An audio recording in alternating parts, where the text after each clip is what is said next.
অনেক সমস্যা রয়েছে। বিশেষ করে যদি ময়মনসিংহে আমরা দেখি পোনা চাষ, মাছের যে পোনা, এইটি আরো অনেক বড় করা যেত।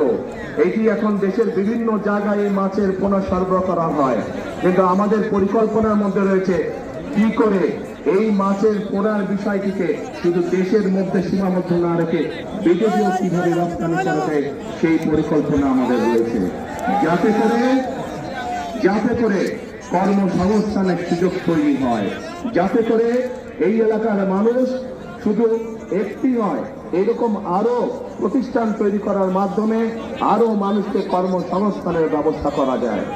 প্রিয় ভাই বোনেরা, আপনাদের নিশ্চয়ই মনে আছে দেশনেত্রী খালেদা জিয়ার সময় এই দেশের মেয়েদের জন্য, এইটা আমার সামনে বহু মা বোনেরা এখানে সামনে রয়েছেন, এই দেশের মা সরবরাহ করা হয় নাই।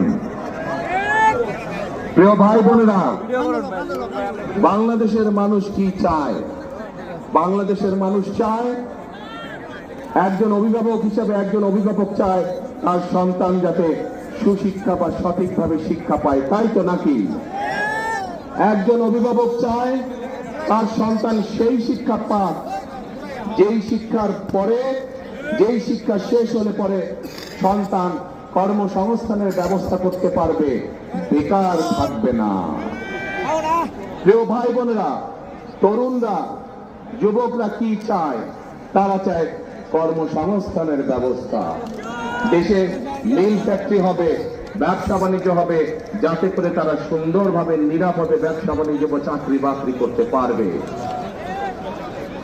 মানুষ চায়, মানুষ অসুস্থ হতেই পারে, হওয়াটাই স্বাভাবিক, কিন্তু অসুস্থ হলে যাতে করে তারা সময় মতন চিকিৎসা সুবিধা পায়। মানুষের মৌলিক চাহিদার মধ্যে এইগুলোই কম বেশি মৌলিক চাহিদা। এই যে যেমন আমাদের কৃষক ভাইরা, আমরা যদি ময়মনসিংহের কথা ধরি, ময়মনসিংহ সহ আশেপাশের জায়গাকে আমি দায়িত্ব দিয়েছি, এখন আপনারা আপনাদের দায়িত্ব বুঝে নিতে হবে তাদের কাছ থেকে। পারবেন? তাহলে 12 তারিখে পরিকল্পনা কি আপনাদের? ধানের শীষে ভোট দিতে হবে। বসেন নেতৃবৃন্দ।